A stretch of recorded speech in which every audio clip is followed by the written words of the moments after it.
Math 1314, Tyler Junior College, Section 2.3, Linear Functions and Slope.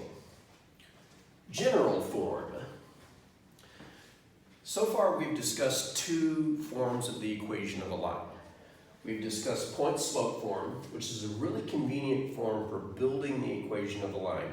Give me a point, give me a slope, or enough information to find a slope, then I can build point-slope form. Slope-intercept is a pretty convenient form in the sense that it's unique for a given line, because for a given line, it has a unique slope and a unique y-intercept. Point-slope form is not unique, because although the slope on a line is unique, a point on a line is not. There's an infinite number of points, uncountable if you want to be technical. But there's a third form called general form.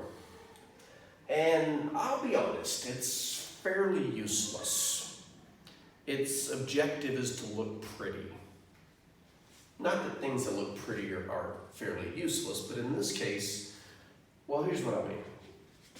The general form of the equation of a line, and I'm using capital letters for the coefficients so that you don't confuse this B with the y-intercept and slope-intercept form. But the general form is capital A times x plus capital B times y plus c is equal to 0. So basically, we just shove everything to one side. Now, for some books, that's all they say about it. But there are other books that impose more conditions on this form to make it look prettier. My personal preference is if I'm going to make the equation look pretty, then I might as well go all out and make it look as pretty as possible. Now, what do I mean by that?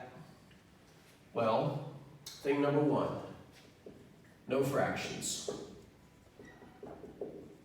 And that is always obtainable, because if any of A, B, or C have a denominator, then you can multiply both sides of the equation by the least common denominator, and that would be sufficient ammunition to cancel all the denominators, and you're left with no fractions. But there's one more condition I personally impose on general form, is that the A has to be greater than or equal to 0.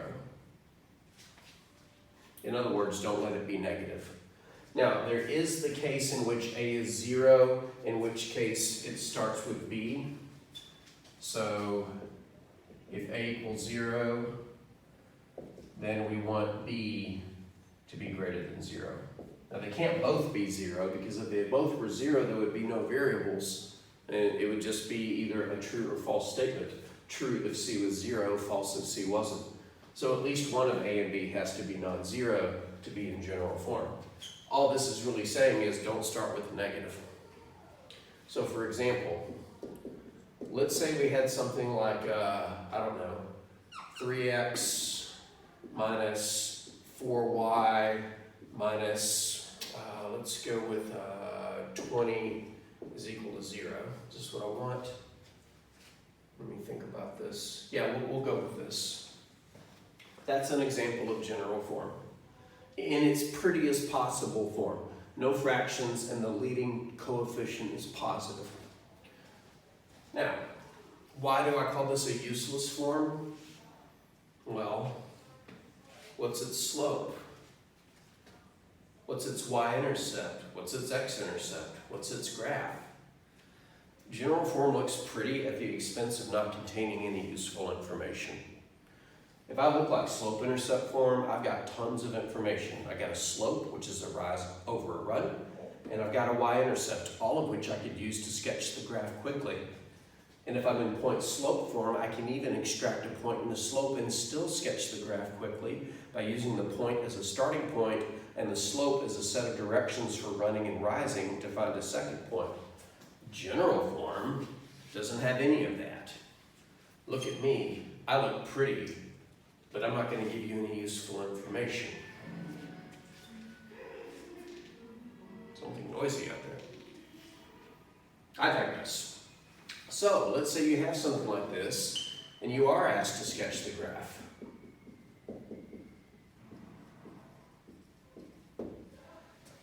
How can we sketch the graph? Well, we have a couple of techniques. The generic approach is to just stick in points stick in values for one variable, solve for the other, and connect the dots. But we know this is going to be a line. Even though it's not in y equals mx plus b form, I could get it that way. Hey, wait a second. This isn't in slope-intercept form, but I could get it that way. And if I did, then I could extract the slope, the intercept, and sketch the graph. So let's sketch the graph by first, we'll convert to slope-intercept form. And remember, the key aspect of getting slope-intercept form is to get the y by itself, to solve for y. So all you have to do to convert to slope-intercept form is solve for y. So let's think about this equation and how we can solve for y. Well, first off, I have to get the y away from everything else. So I have one of two options, because there are two ways to isolate something. Number one, move it away from everybody else, or number two, move everybody else away from it. So to isolate this y term, I can either move the 3x and the 20 to the right side, or I can leave the 3x and the 20 here and move the 4y to the right side. Which one should I do? It really doesn't matter. But since you have a choice, maybe there's a better one. Think about what we're going to do as we solve this. We're going to move the y, and then we're going to finish by dividing by its coefficient. This y's coefficient is currently negative, so my choices are leave it here and eventually divide by a negative, or move it over and eventually divide by a positive. Dividing by a positive usually doesn't create as many sign errors as dividing by a negative.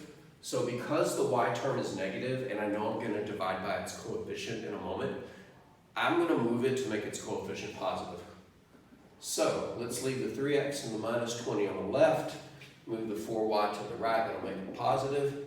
And now when I finish solving for y by dividing everything by 4, I don't have to worry about signs over here, they're not going to change. Now don't get me wrong, I can divide by negatives, and if I'm careful, mistakes don't happen. But just like in life, when you're solving an equation, sometimes you have options, and one option is a safer path towards the end than the other. They'll both get you to the same destination. But I just like to minimize opportunities to make mistakes. If we divide both sides by 4, the y is solved for. On the left side, be careful about reducing the 20 and the 4. I know it's tempting, but as long as that 20 is part of a subtraction problem inside the fraction, you can't reduce it. So the safer move is to split this into two fractions, 3/4 x minus 20/4. And at that point, there is no longer a subtraction inside the fraction, and we can reduce the 20/4. So we have 3/4 x minus 5 is equal to y, which is slope-intercept form. Now, we can graph this because we know how to take advantage of that. Before I do that, let me move general form here. ax plus by plus c is equal to 0. Looks pretty. Other than that, it's not good for much. So if we're going to sketch this, we need to know two things. Oh, actually, we need to know a lot of things, but everything we need is inside of here. Remember, in slope-intercept form, the number at the end is your y-intercept, so this is where I'm going to start my graph. But the coefficient of the x is your slope, the numerator is the rise, the denominator is the run. So I'm going to start at -5, then rise and run accordingly. I'm not going to get out the ruler, we'll just freehand this. Alright, so my y-intercept's at -5, and now I need to rise and run. I always prefer to do the run first. Although, actually, doing the rise first might be a little bit better because I can take advantage of the marks on the y-axis. If I run first, I can't do that later. So if I rise 3, 1, 2, 3, and then run 4, 1, 2, 3, 4, 1, 2, 3, 4, that'll put me a point right here. Now, where is this point? Remember, when you're counting off an ordered pair, always start from the origin. So I'm over 4, and it looks like I'm down 2, so 4 - 2 seems to be that point. That makes sense because the y-intercept is 0, -5. I basically added 4 to the x and added 3 to the y because of the rise and the run. There's my 2 points. Connect them. Graph.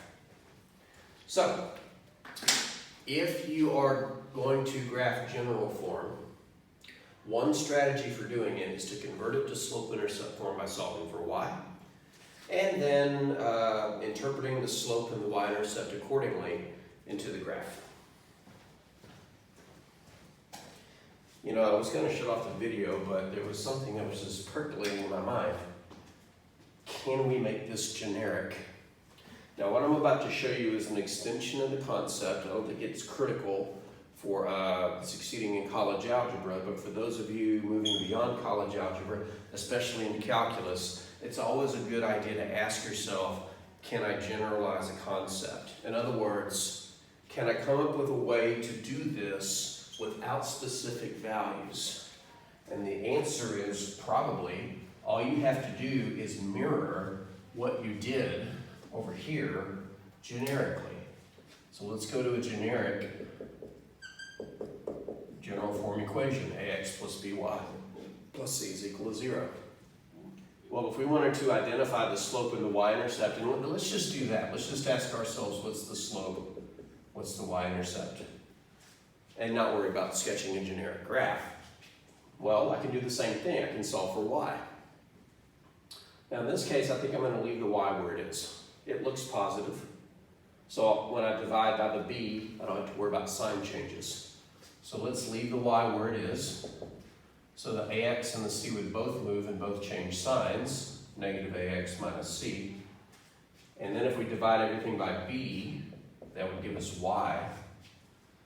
And then if I divided it by b, I could split it into two fractions like I did before and get negative a over bx minus c over b.